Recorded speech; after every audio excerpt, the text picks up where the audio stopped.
Alright, it's time for the rumors to finally start getting more detailed when it comes to Cupertino.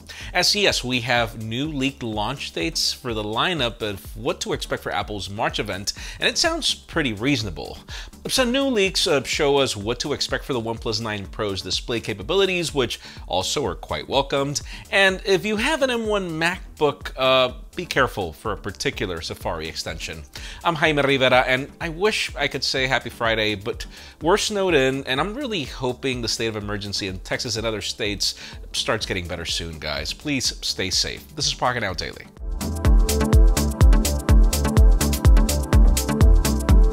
As expected, let's end the week with deals, starting with the Google Pixel 5, which is currently on Amazon for $150 off. That leaves the entry-level model for $789 with free shipping involved. If you really want a Pixel, though, the Pixel 4 is available for $250 off its original price tag, leaving it at $549.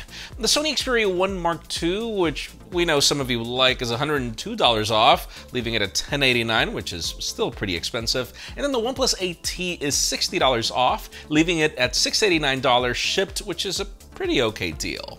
If you're looking for an iPad, the new iPad Air, which is currently the one I'm rocking, is $50 off, leaving it at $699, and Samsung's trade-in deals are still available, leaving the Galaxy S21 Ultra for $499, but now giving you $250 in instant credit. But of course, if you have an eligible device. We have more deals on Google smart speakers, Hisense TVs, which are some of my favorites, plus Chromebooks and more in the description. Now, moving on to the ASUS ROG Phone 5, and yes, they're gonna pull a OnePlus by skipping the number 4. Anyways, for the past couple of weeks, we've been getting a ton of leaks and rumors, including Geekbench listings and teasers from the company. Now, when you go to ASUS ROG Phone 5's landing page, it has a countdown that ends in 18 days and 20 hours at the time that Diego was writing the script. So yeah, you will be getting a new phone on March 10th at 6 a.m. Eastern. Lovely time. But anyways, the ROG Phone 5 is tipped to bring a 6.7-inch display powered by a Qualcomm Snapdragon 888 SoC, 8 or 16 gigs of RAM, a 6,000 mAh battery, running on Android 11. But according to the leaks, we should also be getting a dot matrix display on the rear panel, kind of like the panel you get on the ROG gaming laptops. We don't have any price tags just yet, but we hope ASUS surprises us with, I don't know, some factors, as it looks kind of boring if you ask me.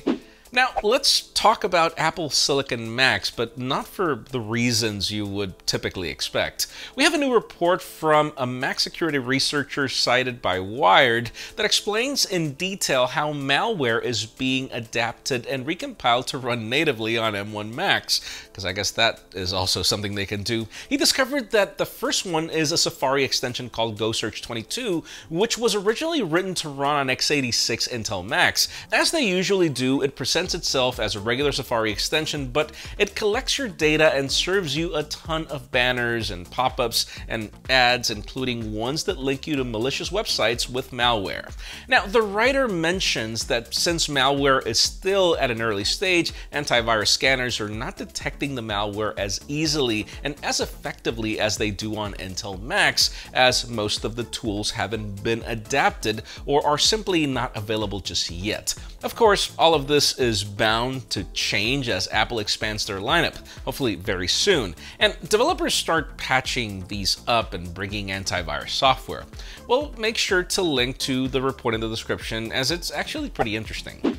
Now let's talk about the OnePlus 9 series, as we're getting pretty close to it. So far, the leaks of the OnePlus 9 have been kind of calm. I mean, of course, we've had the design heavily leaked last week, but other than features, everything else has been kind of quiet. Now we have a new tweet from Max Jambor that shines the light on what we could expect for the 9 Pro's display. In his typical fashion, he didn't share much on the tweet, but it brings an image with the words 9 Pro LTPO on top of the display that looks like it's scrolling at high refresh rate. This also means that we should expect the 9 Pro to feature adaptive refresh rate like what we're getting with the Galaxy S21 series. For those of you who don't know, this feature uses software to automatically change your refresh rate depending on what you're doing with the phone and giving you better battery life in the process. Now, according to the guys over at Phone Arena, Jambor also confirmed that the regular OnePlus 9 won't be bringing that feature, but it should still bring 120 Hz. Now, according to surveys on OnePlus fans, they like the display permanently set to 120 Hz, so this might be kind of a turnoff for them, but I mean, high refresh rate, better battery life, sounds all good to me, or just don't buy the Pro. And finally, for the hottest news today, let's talk Apple, as we're just a few days away from March, and we're expecting to get a lot of products at its March event. And it's funny, I thought last month was March. But anyways, we have new reports from Korea's Economic Daily News that claim that Cupertino will be having their event virtually on March 16th. Now, Apple has recently been doing this event a little later, but this date actually makes sense. See, according to the report, the main focus here will be the new iPad Pros, and the original iPad Pro was announced on March 18th back in the day. Now, speaking of that iPad Pro, the report mentions that we shouldn't expect a complete redesign, pretty much like what the leaks have pointed out, but this iPad could finally bring mini LED displays, and it will most likely be the first 5G iPad. And along with 5G, we could also be getting additional built-in magnets for new accessories.